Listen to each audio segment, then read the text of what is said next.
नमस्कार जैन दोस्तों, स्वागत है आप सभी का आपके अपने इस परिवार अभय स्टॉक में। मैं हूं आप सभी के साथ अभय यादव। साथियों, मतलब समझ में नहीं आ रहा दुनिया में क्या हो रहा है।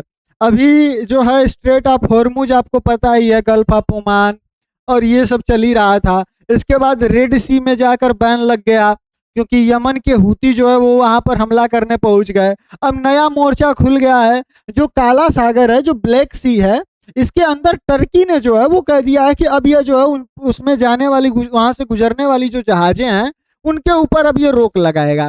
अब ये रोक लगाने के लिए रोक लगाने की बात क्यों कर रहा है, और आखिर ये टर्की जो है वो ब्लैक सी में कैसे रोक लगा सकता है, सारी चीजें आपको आज डिटेल में बताएंगे। और इसका क्या कोई रूल रेगुलेशन है या फिर नहीं है, सारी चीजें जो है वो डिस्कस करेंगे। चलिए आइए देखते हैं। साथियों न्यूज देखिए आप यहाँ पर हेडलाइंस की, Turkey restrict some Black Sea ships traffic amid security concern, यानी कि सुरक्षा की चिंताओं के वजह से यहाँ पर जो काला सागर है उसके अंदर साथियों कुछ जहाजों को जाने से जो है वो टर्की रोकने वाला है। आगे बढ़ने से पहले साथियों आप सभी से एक छोटी सी गुजारिश है, चैनल पर ना है तो कृपया करके सब्सक्राइब जरूर करिएगा और वीडियो पसंद आए तो लाइक जरूर करिएगा। आइए दिखाते हैं मैप के माध्यम से कि सबसे पहले ब्लैक सी है कहाँ। तो ये देखिए आपको यहाँ पर ब्लैक सी दिखाई दे रहा होगा। यहाँ पर साथियों एगेन सी है।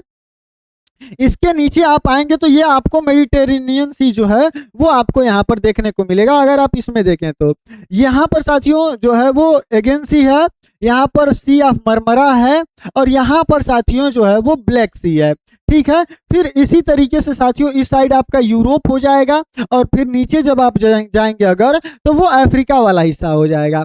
अब ये रोकने की कहाँ पे बात कर रहा है, तो ये जो है ये रोकने की बात इसी ब्लैक सी में कर रहा है। अच्छा, अगर आपको ये अभी भी समझ में नहीं आ रहा है तो मैं आपको समझाता हूँ। देखिए ये रहा आपको रसिया दिखाई दे रहा है और ये आपको ऊपर यूक्रेन दिखाई दे रहा है। अभी आपने कुछ दिन पहले एक न्यूज सुनी थी कि यूक्रेन से एक जहाज जो भारतीय उसमें क्रू मेंबर्स थे वो जहाज निकल रहा था और उसके ऊपर रसिया ने हमला कर दिया था और वो जो है वो डूब गया था, मक्का लेकर जा रहा था। वो आपके इसी जो पोर्ट है जो रसिया यूक्रेन का यहीं से निकला हुआ था। ये आपको साथियों क्रीमिया जो है वो दिख रहा है जो कि रसिया ने जिसके ऊपर कब्जा करके रखा हुआ है। तो यही सारी जो है वो रीजन्स हैं जिसके वजह से ये ब्लैक सी है वो इतना यहाँ पर इंपॉर्टेंट हो जाता है। अगर आप पूरे मैप में अगर अभी भी आपको यहाँ पर समझ में नहीं आया तो आप यहाँ पर देख सकते हैं इस पूरे मैप के अंदर,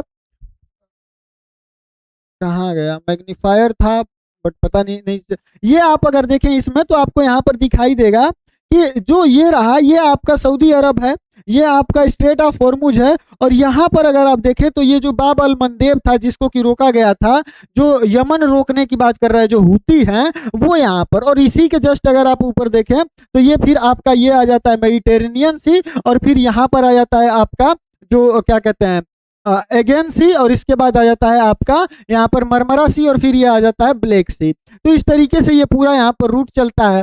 अब साथियों यहाँ पर जो ब्लैक सी है यहाँ पर दो जो है वो स्ट्रेट हैं। स्ट्रेट आप तो अब तक तो आप सभी लोगों को पता चल ही गया होगा। इसमें एक अगर इस स्ट्रेट को आप अगर यहाँ पर देखें तो ये है डार्डनलेस का जो स्ट्रेट है, डार्डनलेस स्ट्रेट इसको कहा जाता है, प्रोनाउंस करना थोड़ा सा इसका वो होता है। और एक होता है आपका यहाँ पर एक स्ट्रेट है जो कि आपका है यहाँ पर बॉस्फोरस स्ट्रेट। ठीक है, दो स्ट्रेट है, ये सी ऑफ मरमरा से होकर यहाँ पर जाते हैं।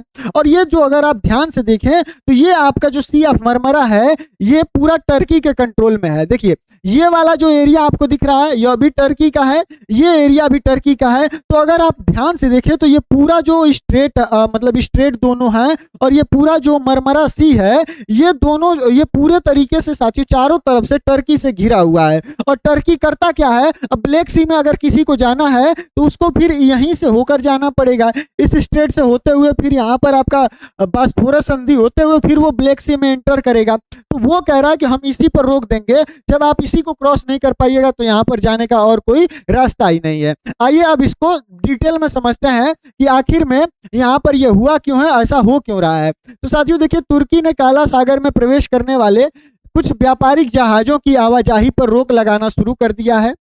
यह रोक जो है वो जो डार्डनेल्स जो जलडमरू है यानी कि जो स्ट्रेट है उससे गुजरने वाले जहाजों पर लागू हो रही है। खासकर रूस और यूक्रेन के बंदरगाहों की ओर जाने वाले जहाजों पर, क्योंकि ये दोनों इतने रद्द हैं कि मतलब अगर यहाँ से कोई जहाज निकल रही है तो उसको भी निपटा दे रहा है, यूक्रेन निपटा दे रहा है, और यूक्रेन के यहाँ से कोई जहाज कुछ लोड करके जा रही है तो उसको रसिया मार के गिरा दे रहा है, डुबा दे रहा है। तो फिर जो टर्की है ये देख रहा है कि स्थिति बिगड़ती जा रही है, तो इसीलिए कहा है कि जो भी यहाँ पर यूक्रेन या फिर रसिया के पोर्टों पर जाने वाली जो जहाजें होंगी उनको ये रोकने की यहाँ पर बात कर रहा है। साथियों, तुर्की की कोस्ट गार्ड एजेंसी ने रूस के जो यहाँ पर नोवोरोसिस्ट यहाँ पर यानी कि तेल व अनाज का जो निर्यात हब है उस तक जाने वाले जहाजों को नए परमिट जारी करना बंद कर दिया है, यानी यह समीक्षा में देरी हो रही है। यानी कि जो यहाँ पर यह पोर्ट है जहाँ से तेल और अनाज भरा जाता है जो कि रूस का है, उस पर जो ये तुर्की के कोस्ट गार्ड हैं उसको जो कोस्ट गार्ड एजेंसी है ये वहाँ पर जाने वाली जो एजेंसी हैं उनको जो परमिट देना है एक तरीके से वो बंद कर दिया, परमिट ही नहीं दे रहा है या फिर बहुत ज़्यादा टाइम लगा दे रहा है उसको देने में। अब साथियों, तुर्की सरकार ने अभी तक कोई आधिकारिक स्पष्टीकरण इसके ऊपर नहीं दिया है और यह कदम बिना घोषणा के ही यहाँ पर उठाया गया है, यानी कि इस कदम को जो है किसी भी तरीके की अभी आधिकारिक घोषणा टर्की के द्वारा नहीं की गई है, सिर्फ यह जो है मतलब एक तरीके से दिख रहा है कि हाँ ऐसा हो रहा है, आधिकारिक रूप से यहाँ पर कोई भी बयान नहीं आया है। अब साथियों बात करें जो यहाँ पर डार्डेनेल्स जो जलडमरू स्थल है और जो यहाँ पर मॉन्ट्रो संधि हुई थी 1936 में, यानी कि चूंकि ये अगर आप देखें तो ये पूरे तरीके से जो है वो टर्की से घिरा हुआ है और दोनों जो स्टेट हैं यहाँ पर ये टर्की के ही कंट्रोल में हैं, तो ये तो जब चाहे तब उसको रोक लेगा। तो इसके लिए साथियों 1936 में मॉन्ट्रो की संधि हुई थी 1936 के अंदर। अब साथियों मॉन्ट्रो की संधि क्या कहती है? ये कहती है 1936 में हुई इस संधि के तहत तुर्की के पास जो यहाँ पर डार्डेनेल्स व जो यहाँ पर बास्फोरस जलडमरू स्थल है इन दोनों को नियंत्रण करेगा और तुर्की युद्ध काल में युद्धपोतों की आवाजाही सीमित कर सकता है, यानी कि जैसे यूक्रेन रसिया का युद्ध हो रहा है तो वो इन दोनों के पोर्ट पर जो भी जहाजें जा रही हैं जो कि मतलब एक तरीके से सैन्य जहाज होंगी उनको यहाँ पर रोकेगा और साथ में लेकिन व्यापारिक जो जहाजें होंगी उनको तभी रोक सकता है जब वो खुद युद्ध में शामिल हो, यानी कि अगर वो युद्ध में शामिल है तब वो सारे तरीके की जहाजों को रोक देगा और अगर वो युद्ध में शामिल नहीं है, कहीं और युद्ध हो रहा है, तो वो सिर्फ जो यहाँ पर नौसैनिक जहाजें होंगी जो युद्धपोत होंगे उनको ही रोकेगा, जो क्या कहते हैं कि फूड वगैरह लेकर जाना या फिर जो अन्य चीजें यहाँ पर माल ढुलाई वाला काम करने वाली जहाज होंगी, कार्गो शिप्स होंगी, उनको जो है वो टर्की नहीं रोकेगा। यह मॉन्ट्रो संधि जो हुई है उसमें होता है। लेकिन साथियों 2026 में पहली बार पहली छमाही में 40,218 जहाज जो हैं वो इस स्ट्रेट से गुजर चुके हैं और जो मतलब कि सुरक्षा जोखिमों के बावजूद, क्योंकि यहाँ पर कि तो रसिया मार दे रहा था कि तो यूक्रेन मार दे रहा था, लेकिन इसके बावजूद भी मात्र 6 महीने के ही अंदर 40,000 से अधिक जो जहाजें हैं वो यहाँ से गुजर चुकी हैं। अब काला सागर क्यों अहम है, जो ब्लैक सी है, तो देखिए यह दुनिया का सबसे व्यस्त और संकरे समुद्री मार्गों में से एक है, यानी कि जिस तरीके से आपने स्ट्रेट ऑफ हॉर्मुज, बाब अल मंदेब के बारे में सुना है उसी तरीके से यह भी जो है वो बहुत ही ज्यादा व्यस्त रहने वाला जो है वो स्ट्रेट है और यह दुनिया में तेल गैस निर्यात और यूक्रेन रूस के अनाज के निर्यात का प्रमुख रास्ता है। यूरोप के अंदर जो भी यहाँ पर साथियों जो अनाज जाता है, यूक्रेन से जाता हो या रसिया से जाता हो, वो सब इसी से होता हुआ जाता है, यहीं से जाता है और कोई रूट ही नहीं है, तो इसके लिए बहुत ज़्यादा इंपॉर्टेंट होता है।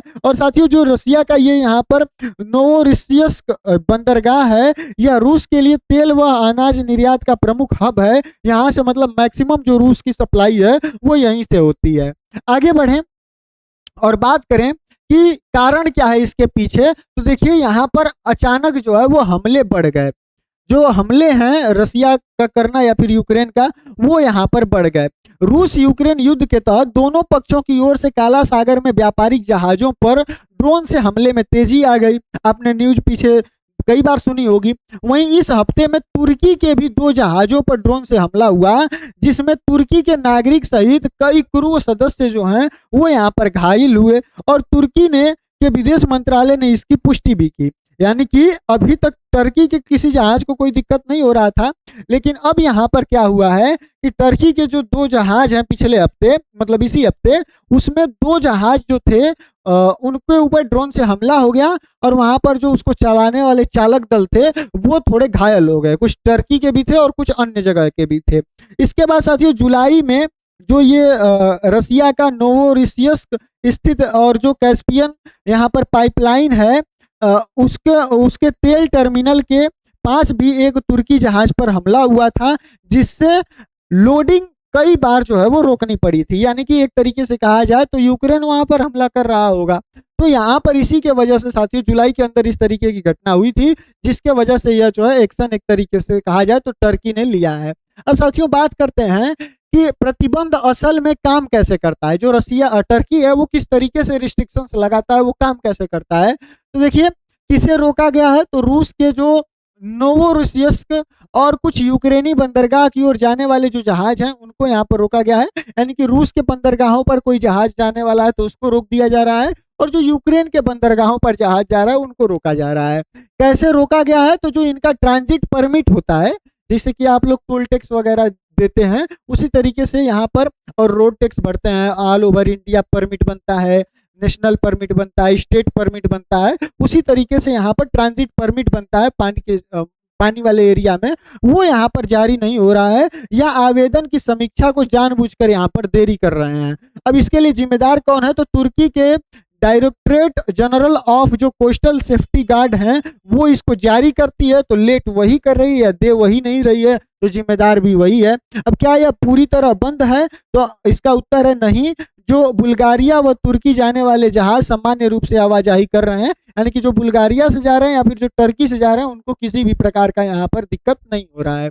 अब तुर्की सरकार का इस पर क्या पक्ष है, तो देखिए इनका कहना है कि हम संबंधित पक्षों से, खासकर युद्धरत देश जैसे कि युद्धरत देशों से यानी कि रसिया और यूक्रेन से, काला सागर में सुरक्षित आवाजाही सुनिश्चित करने के लिए तुरंत ठोस कदम उठाने की जो है वो अपील को दोहराते हैं। ऐसा जो तुर्की के विदेश मंत्रालय है उसका बयान आया। 2 तुर्की अधिकारियों ने राइटर से कहा कि जहाज सामान्य रूप से आ जा रहे हैं, पर मॉन्ट्रो संधि की सीमाओं के भीतर कुछ अस्थायी सतर्कता उपाय जो है वो यहाँ पर लागू किए गए हैं। वहीं विदेश मंत्रालय ने चेतावनी दी कि स्थिति और बिगड़ी तो इसके बहुआयामी नकारात्मक परिणाम होंगे, जिसमें कि खाद्य सुरक्षा पर भी असर शामिल होगा। सोचिए रसिया और यूक्रेन से यूरोप में मैक्सिमम जो है वो गेहूं अनाज जो है पहुंचता है। अब ये रसिया टर्की रोक दे बीच में ही, तो फिर ये लोग तो भूखे मरने लगेंगे, प्रॉब्लम यहाँ पर होने लगेगी। अब इसके बाद साथियों जो वैश्विक व्यापार है उस पर क्या असर पड़ेगा, तो पहला तो गेहूं की जो कीमतें हैं वो बढ़ जाएंगी। जुलाई में गेहूं की वैश्विक कीमतें 2 साल में उच्चतम स्तर पर पहुंच चुकी हैं और काला सागर में अनाज के गलियारे पर बढ़ते खतरे का यह कारण होगा। दूसरा, तेल आपूर्ति पर भी दबाव आएगा। ईरान युद्ध और होर्मुज स्ट्रेट में से घटती आपूर्ति को के बीच में काला सागर संकट एक नई जटिलता जोड़ रहा है, क्योंकि आप सभी को पता है कि भारत ने भी रसिया से बहुत ज्यादा तेल खरीदा है, तो वो सब इसी सब माध्यम से आता था। अब बीमा व लागत में बढ़ोतरी, सख्त सुरक्षा जांच से शिपिंग में देरी होगी, बीमा प्रीमियम में वृद्धि होगी और माल ढुलाई लागत भी जो है वो बढ़ने की आशंका है। यानी कि कुल मिलाजुलाकर फिर से जो है वो महंगाई यहाँ पर बढ़ती हुई ही दिखाई दे रही है। अब साथियों यहाँ पर तुर्की के संतुलन साधने की चुनौती है। तुर्की नाटो का भी सदस्य है, फिर भी रूस और यूक्रेन दोनों के साथ व्यापारिक व कूटनीतिक संबंध बनाए हुए हैं। यानी कि टर्की जो है वो नाटो का सदस्य है, लेकिन वो रसिया के साथ भी जो उसके संबंध है वो बहुत बेहतर हैं, और जो यूक्रेन है उसके साथ भी उसके संबंध अच्छे हैं, तो ये इनको संतुलित कर रहा है। जो मॉन्ट्रो संधि हुई है, तुर्की उसको स्ट्रेट पर जो गेट कीपर है उसकी शक्ति देता है। इसके इस्तेमाल से जो तुर्की जो है वो एक सतर्क और गैर आधिकारिक तरीके से कर रहा है। वहीं बिना औपचारिक घोषणा के प्रतिबंध लगाना तुर्की को दोनों पक्षों से सीधा टकराव से बचाता है, जबकि अपनी सुरक्षा चिंताओं को भी यहाँ पर उनको भी यह संबोधित करता है। वहीं विश्लेषकों के लिए यह एक क्षेत्रीय शक्ति संतुलन में तुर्की की बढ़ती भूमिका का भी संकेत है। यानी कि टर्की का यहाँ पर जो कद है वो एक तरीके से बढ़ता हुआ दिखाई दे रहा है। तो ये जो पूरा न्यूज आ रहा था जो यहाँ पर ब्लैक सी के ऊपर रोक लगाने की बात टर्की कर रहा था, आई होप आपको बेहतर ढंग से समझ में आया होगा कि क्या था ये पूरा। बाकी अगर आपकी अपनी कोई राय है तो कमेंट में बता सकते हैं। बाकी हम मिलेंगे अगली वीडियो में किसी नए टॉपिक के साथ, तब तक के लिए जय हिंद जय भारत।